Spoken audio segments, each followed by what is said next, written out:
In a world where a formidable fortress is under siege by an overwhelming legion of 200,000 soldiers, defended only by a small army of 5,000 brave men, an incredible story unfolds. At the helm of this small army is General Yo Yon, facing the might of the Tang Empire led by the renowned god of war, Emperor Taizong, who commands an army of 200,000. The fate of the nation of Goguryeo hinges on the outcome of this seemingly impossible battle.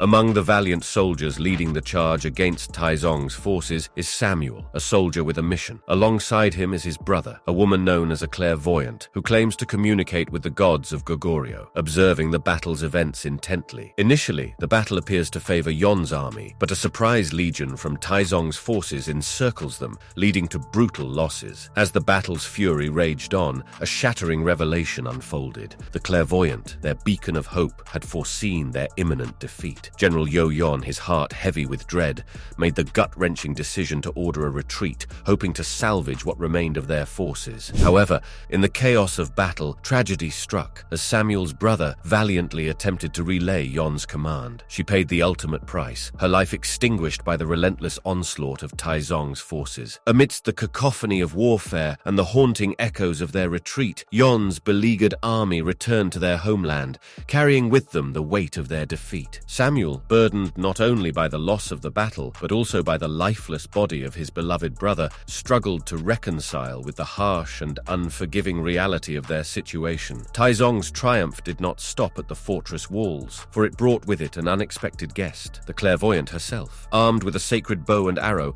a revered relic of Goguryeo, she bore a mysterious aura. The people believed that this weapon was impossible for anyone but the chosen few to wield. Intrigued by the mystical weapon's presence, Emperor Taizong, known for his insatiable curiosity and ambition, attempted to harness its power. However, his efforts proved futile, leaving him perplexed and perhaps a touch humbled by this enigmatic artifact. Within the inner sanctum of Taizong's generals, a different kind of intrigue brewed. They discussed their next conquest, targeting the fortress of Ansi under the command of Yang, a man they deemed a traitor to Goguryeo. As plans were laid for the impending assault, the stage was set for a new chapter in the relentless struggle for supremacy, where loyalties would be tested and destinies forged in the crucible of war. Yon decides to send Samuel on a covert mission to assassinate Yang, blaming him for their earlier defeat at Mount Drupal. Samuel, a former member of ANSI, is the perfect candidate to infiltrate the fortress. Samuel is conflicted, knowing that assassinating Yang could lead to the demise of Ansi's people, but Yon insists, branding the people of Ansi as traitors. On his journey to ANC, Samuel encounters two lost Goguryeo soldiers who wish to join his mission. Together, they continue their trek, eventually crossing paths with two men in need of help with their cart. One of the men, surprisingly, turns out to be Yang himself. Samuel manages to convince Yang that he is an ally from ANSI. Upon reaching Ansai, Samuel's loyalty is tested, and he becomes part of Yang's army. Yang, respected and loved by the people of Ansi, is seen as the embodiment of the fortress itself. His leadership inspires loyalty among his troops, who are unwavering in their support. As they prepare to face Taizong's army once more, Yang's wisdom and tactical prowess become evident. The battle commences, and Taizong's army launches a relentless assault,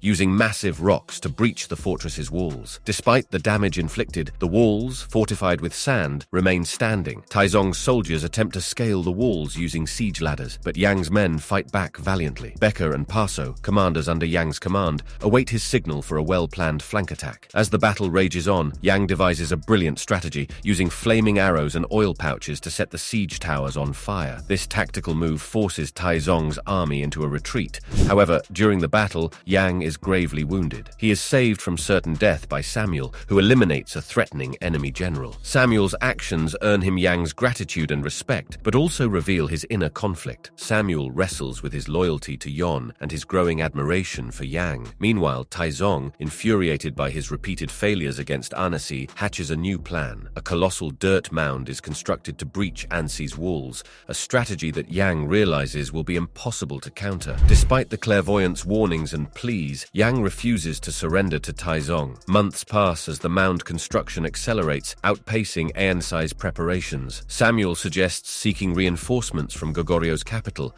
but Yang believes Yon will not come to their aid due to his label as a traitor. Desperate for a solution, Yang instructs miners to dig a cave beneath the mound to topple it. The miners agree to this perilous task, even if it means sacrificing themselves. When the mound is completed, the miners succeed in creating the cave beneath it. However, a rainstorm makes it impossible to ignite the columns needed to topple the mound. As Taizong's army approaches, the miners are forced to chop the columns manually, a move that would bury them under the mound. Yang, fearing the loss of these brave souls, decides to continue with the plan. He asks for the holy bow and arrow, knowing that the situation is dire. The battle begins, with Taizong's forces using siege towers to breach Ansei's walls. Amidst the relentless turmoil of battle, Commander Yang and his stalwart soldiers employed every stratagem within their arsenal to staunchly defend Ansei. They utilized burning oil and fiery arrows, creating a fiery barrier that fiercely repelled Emperor Taizong's relentless advances. The fortress walls echoed with the clash of steel, cries of valor, and the roar of war machines as the battle raged on for days and nights, pushing both sides to the brink of exhaustion. Yet, as the days wore on, Ansei's stockpile of ammunition dwindled to nothing, casting a shadow of despair over the brave defenders. In this dire hour, Yang knew that the tide of fate hinged upon an act of utmost courage and sacrifice. Determination etched into his features, he called forth the sacred bow and arrow entrusted with the divine essence of Gogoryo's history. With unwavering resolve and a heart heavy with the memories of those he had lost, Yang loosed the arrow. In that fleeting moment, he thought of the fallen, of Passo, of Becker, and of the miners who had so valiantly given their lives for their homeland. The arrow soared across the battlefield and found its mark, striking Emperor Taizong directly in the eye, toppling him from his mighty steed. The consequence of this single fateful shot was profound. In the face of their leader's fall, Taizong's forces crumbled and fled in disarray, heralding the end of the war. 3 years later, the emperor, weakened and ailing, succumbed to the wounds inflicted upon him by the arrow. In his final moments, he offered a haunting piece of counsel to his successors: never invade Gogoryo. Determined to rebuild the fortress of Ansei, Commander Yang watched as Samuel, the valiant defender, prepared to depart for the capital. Grateful for Samuel's unwavering commitment and sacrifice in defending Ansei, Yang extended a warm and heartfelt welcome, declaring that the fortress's gates would forever remain open to him. As Samuel rode away, the battered yet indomitable fortress stood as a living testament to the unyielding courage and resilience of its people. In the face of insurmountable odds and the horrors of war, they had triumphed, safeguarding their beloved homeland and securing a future free from the specter of conquest. Hope you enjoyed this recap. For more movie insights, subscribe to stay updated on the latest recaps and reviews. Hit that subscribe button and join us for more cinematic journeys. Until next time, happy watching.